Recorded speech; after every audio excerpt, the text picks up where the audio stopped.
Welcome to Exploring the Mystical Side of Life with your host, Michelle Aubin and Linda Lang.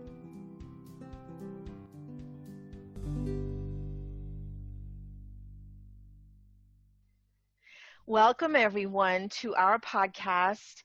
Today, we're going to kick off our fun experiment. Linda Lang and Michelle Aubin. We are buddies that have met and discussed many interesting, fun topics we want to share with you. So we want to welcome you in today.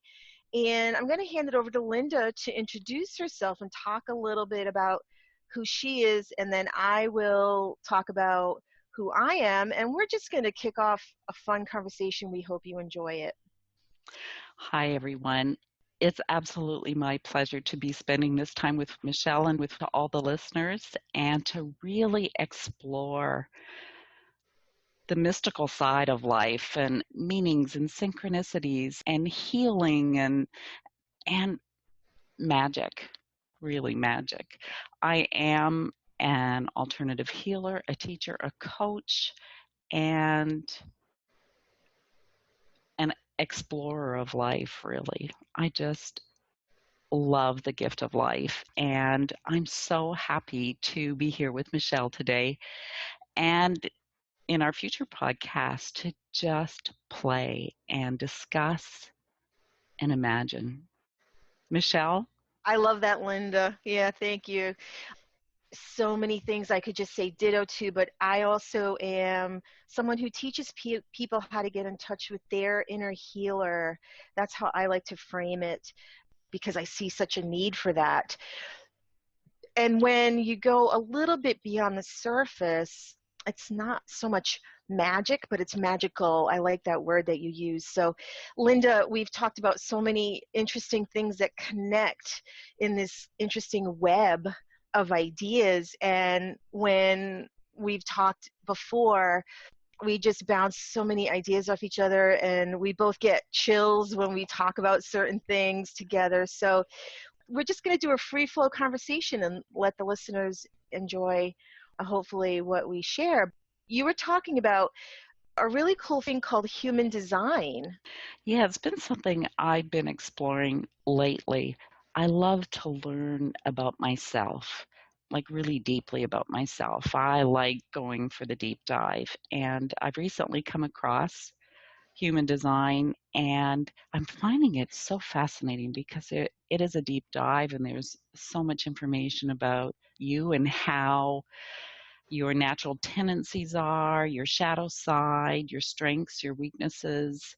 It's based on Western and Eastern astrology and I Ching, but it's really all about kind of your birth date and what you're hardwired for here in this lifetime. It's fascinating. Okay, so that's interesting. It's Eastern astrology, Western astrology, and I Ching. That is really unique. Today is the first day that I've heard of this. Well, no, let me correct that. I've heard people mention it.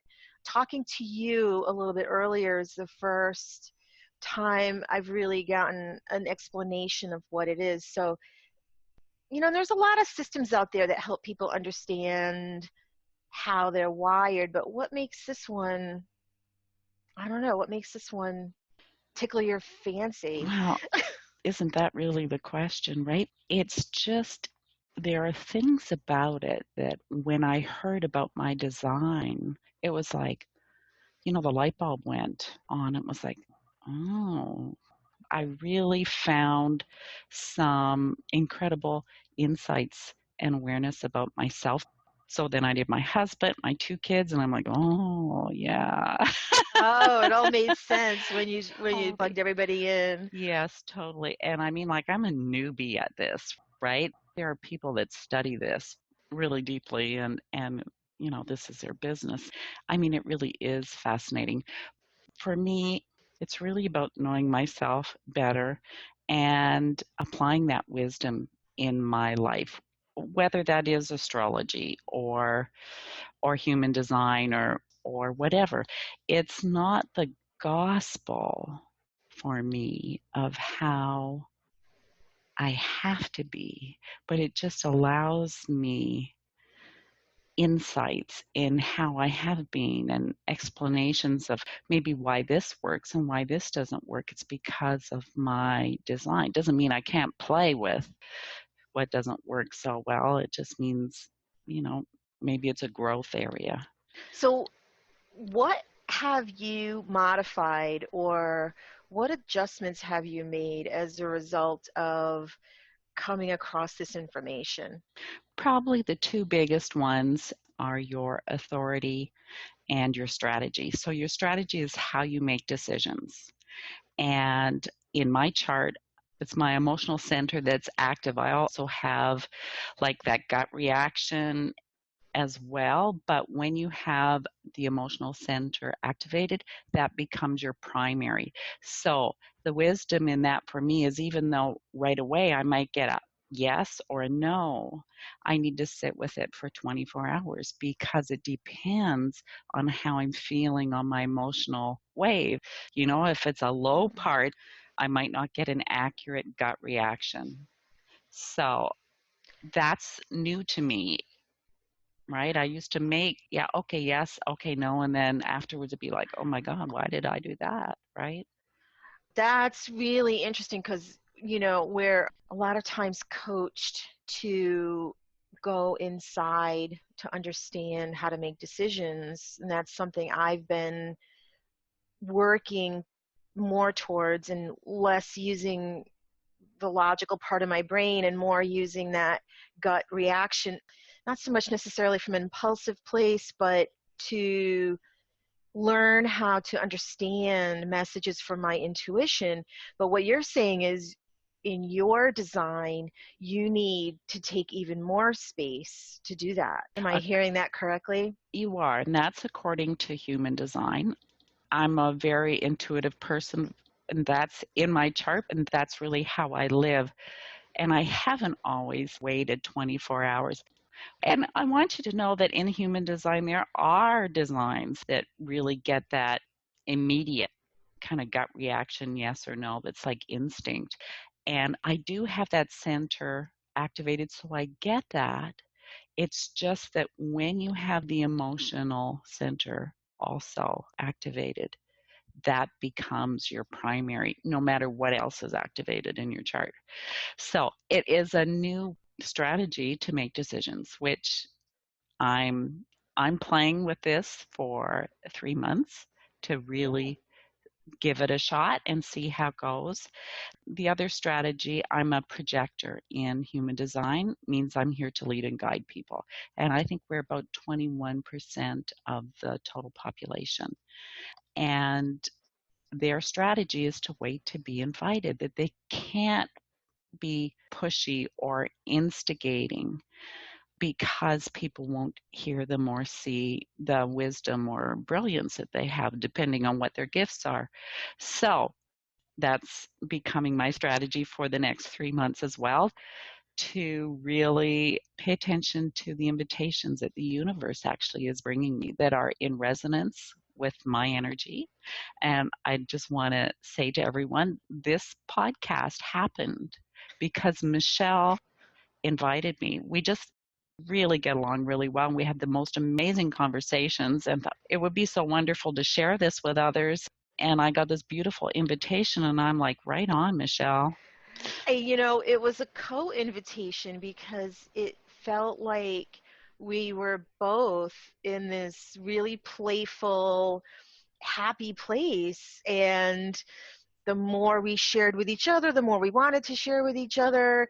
And when you have that kind of connection with someone, and over the internet even, but it feels like we're kind of building this with each other, building the energy together. I mean, I'm glad it came at the right time. It felt mutual. Yeah, absolutely. Yeah. Totally. It was just like a brilliant idea. Yes. Dropped in between us. My hope for this podcast is that we can share some of that joy in these ideas with anyone listening in, that they can experience just some enlightening ideas or ahas or curiosity, that whole fun exploratory feeling. We all need to play more. I know. Absolutely. Yeah. So if our listeners can be inspired to bring a little more play and laughter and fun into their lives, then everyone wins. And I used to always talk about these ideas. A lot of these ideas that we've talked about, Linda, are not new to me, but I came at it from a very kind of intellectual place and really wanted to figure things out. I really wanted the answers. I really wanted to know how everything is set up and wired and the truth of the universe. And so something has shifted in me in the past couple of years where I'm just in this more relaxed place of like, what if? More of a what if place. And that feels different to me. And I don't know how that's been for you. I'm sure for you, none of these ideas are brand new. No. You've probably always been interested in the subconscious and quantum fields, and maybe not called them that, but. Absolutely interested in that, and spirit guides and messages and intuition and how to be the best me I can be. I mean, I've spent probably probably 35 years, maybe longer, exploring all these aspects and different tangents. And I mean, it's great fun. It really is great fun. And it's even more fun if you don't take it so seriously. Yeah. I mean, I went through that whole period of releasing, just in general, all of this kind of, I don't know what the word is, but heaviness around everything, which was, looking back, such a gift to be able to do that. I don't know what inspired it, except that I was really unhappy. And when I would realize what was making me unhappy. It's really changing your mind, really, yes. Isn't it? And it's a softening. I mean, I'm not even sure what I'm trying to get across, which is why I love talking with you about these things, because there was a softening process around understanding. And I don't really necessarily have any answers, but I have intuitions and I have things that I believe to be true that become more clear to me every day. Mm-hmm. But it's not from this place of desperation or urgency. So I don't know how to talk about that part of it right now without still being vague, but it's a good place to be, though, isn't it? When you're not in that desperate, needing, confused state. Yeah, I don't know if you've ever been there, but like. Yeah. Okay, I guess you have. You're so funny. Yeah. I need the answer now. I don't understand. And then that doesn't help. It's kind of funny because when we're in that state, there's no space for the answer to pop in, right? Because it's just monkey mind churning and churning. And if we can just step back a little bit and leave some space. Well, what's coming to mind now, and I'm going to tie this into some of the conversations you and I have had recently, is this wonderful idea that even though we continue to explore these ideas that are not new for us, you've been exploring personal growth and healing as I have for over 30 years, something about it still feels fresh when you come at it from that point of view. And I came across something called the One Command. I've not heard of that at all. It's really interesting, and I'm not an expert, and it's still new to me, but it's this idea that you can go into a Theta Brainwave State, and from that state, there's a sort of structured way you can address whatever issue you want to address, but it's brief. It doesn't have to be very long and drawn out. And in the Theta Brainwave State, we have access to all kinds of information and guidance that is non-linear, non-local, non-logical, the whole quantum idea. And in doing that, we can resolve issues that we've been stuck with. What I love about discovering this from this kind of new playful place I'm in is that I've been helping people go into different brainwave states all along, and yet in this training I took, I learned more about brainwave states.